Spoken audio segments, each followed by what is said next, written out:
नमस्कार मंडळी, आज आपण उरलेल्या शिळ्या भातापासून मस्त खमंग असा पदार्थ करणार आहोत। त्यासाठी इथे माझ्याकडे अर्धा डबा उरलेला शिळा भात आहे। सगळ्यात अगोदर शिळा भात आपल्याला असा हाताने एकसारखा मोकळा करून घ्यायचा आहे। माझा हा बासमती तांदळाचा भात आहे, तुम्ही कुठल्याही प्रकारचा इथे भात घेऊ शकता। हा आदल्या दिवशी राहिलेला भात आहे, त्याच्यामुळे त्याच्यामध्ये गाठी असतात, त्या सगळ्या पहिल्यांदा मोडून एकसारखा करून घ्यायचा।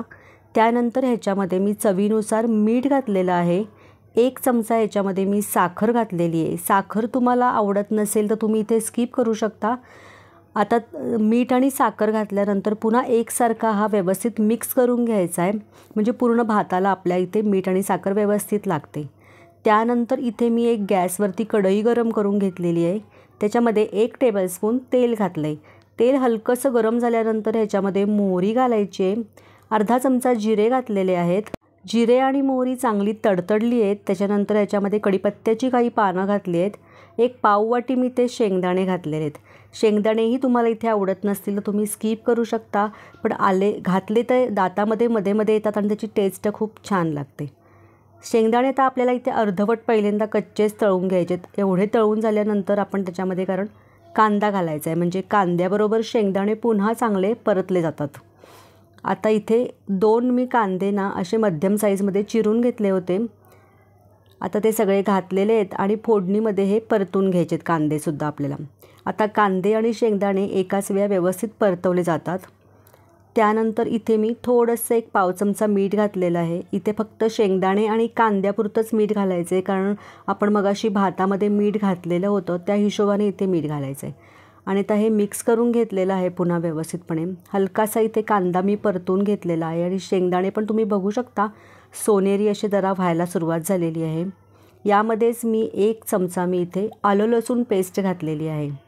आलं लसूण पेस्ट सगळ्यात शेवटलाच घालायची, नाहीतर त्याची टेस्ट पटकन बिघडते, अशी करपल्यासारखी टेस्ट लागते, म्हणून शेवटला घालायचं। आणि पुन्हा आलं लसूण पेस्ट त्याच्यामध्ये परतून घ्यायची, म्हणजे काय होतं, जसं हा आलं लसूण पेस्ट आपण परतवू ना, ह्याचा मस्त खमंग असा वास सुटतो। आता 1 मिनटं झालेलं आहे, मी हे परतून सगळं घेतलेलं आहे। त्यामध्येच आता अर्धा चमचा हळद घातली आहे।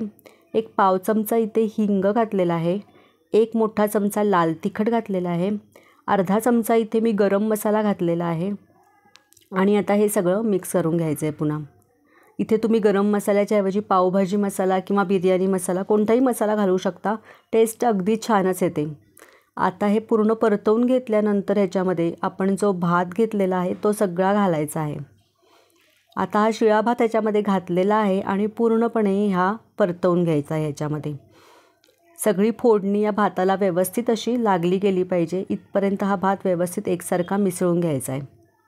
आता व्यवस्थित हा भात इथे मी मिसळून घेतलेला आहे आणि आता ह्याच्यावरती झाकण ठेवून 1 ते 2 मिनटं चांगली वाफ येऊ द्यायची। त्याच्यामुळे काय होतं की भातामध्ये आपण जे मीठ साखर घातलेली आहे आणि हे मसाल्याचा फ्लेवर पूर्णपणे भातात उतरतो आणि मस्त आपला हा फोडणीचा मसाले भात तयार होतो।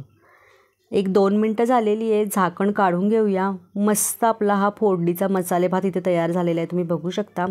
मस्त कलर पण आलेला आहे आणि तितकाच मस्त याचा वास असा सुटलेला आहे आणि चवीला पण हा खूप छान लागतो। एखाद्या दिवशी आपल्याला खूप काही करायचा कंटाळा आला असेल तर पटकन हा भात फोडणी घालू शकता या प्रकारे, किंवा उरलेला भात कसा संपवायचा म्हटलं तरी हा पटकन असा संपतो। ह्याच्यामध्ये भरपूर अशी कोथिंबीर घातलेली आहे। झटपट आपला हा फोडणीचा मसाले भात तयार झालेला आहे। डिशमध्ये सर्व करते। रेसिपी कशी वाटली नक्की मला कमेंट करून सांगा, आणि तुम्ही कशा प्रकारे फोडणीचा भात करता तेही मला कमेंट करून सांगा। आवडले असेल रेसिपी तर लाईक करा, शेअर करा। यूट्यूबवर बघत असाल तर नक्की चॅनलला सबस्क्राईब करा। फेसबुकवर बघत असाल तर लाईक करा, शेअर करा आणि माझ्या पेजला फॉलो करा। पुन्हा भेटूया अशाच झटपट पटकन अशा होणाऱ्या रेसिपीबरोबर।